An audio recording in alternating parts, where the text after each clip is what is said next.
This is store-bought andouille sausage.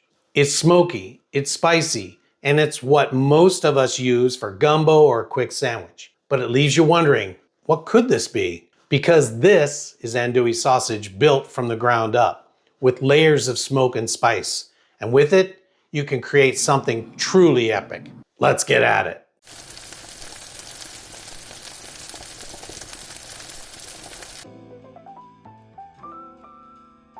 This is what most people grab. It's andouille.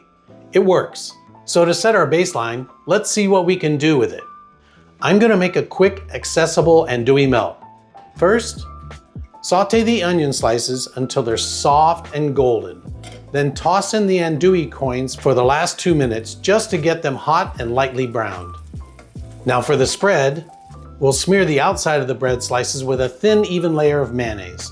This is the pro trick for the crispiest, non-stick, golden crust.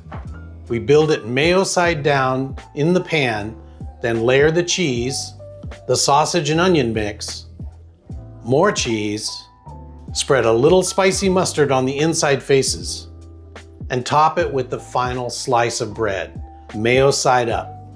Grill it over medium heat, flipping once until the bread is golden brown and the cheese has fully surrendered. Let's taste it. Okay, the cheese is great, the bread is crispy, and the sausage is fine. It's smoky, a little spicy. That's a solid, but can we make it better? What if we made the andouille sausage ourselves from scratch? And instead of a melt, we go Monte Cristo. Most commercial sausage is ground, mixed with spices, liquid smoke, stuffed, and then quickly hot smoked. It's efficient, but it's not what we're doing. We start with 5 pounds of well-marbled pork shoulder, cut into uniform 2-inch cubes for an even cure. Our cure has a classic Cajun profile: kosher salt, coarse black pepper, a good hit of cayenne pepper, chili powder, dried thyme, along with pinches of mace, allspice, ground bay leaf, sage, and finally smoked paprika. And now for the one ingredient that is absolutely non-negotiable, Prague powder number 1, also known as pink curing salt. 1 level teaspoon of Prague powder number 1 for every 5 pounds of meat. Do not eyeball it. Mix it thoroughly with all the dry spices. We'll toss the pork cubes in the cure until every single surface is coated.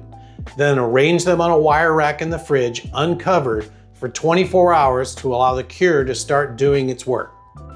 After curing, it's time for the cold smoke. The name of the game is keeping the temperature below 90 degrees Fahrenheit.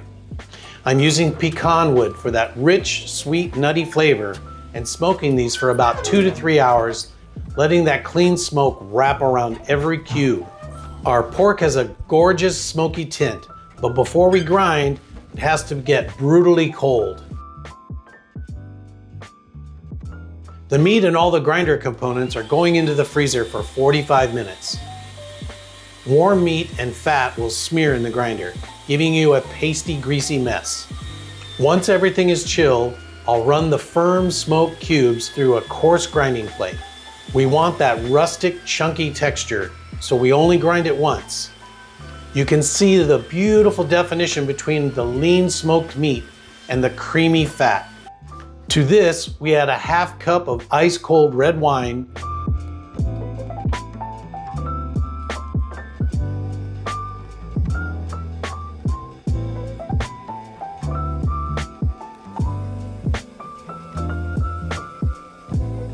You'll feel the texture change as it becomes sticky and tacky.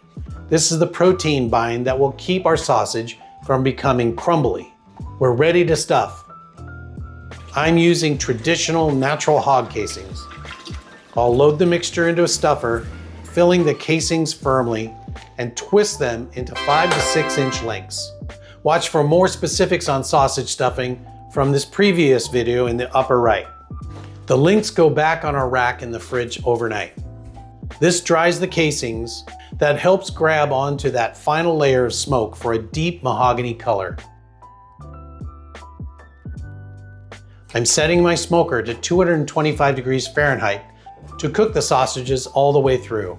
We'll smoke them until the internal temperature hits 160 degrees. The second they hit temp, we'll plunge them into an ice bath. This stops the cooking and shocks the casings tight around the meat, giving you that perfect, satisfying snap. And look at this. The color is a deep, smoky, reddish brown.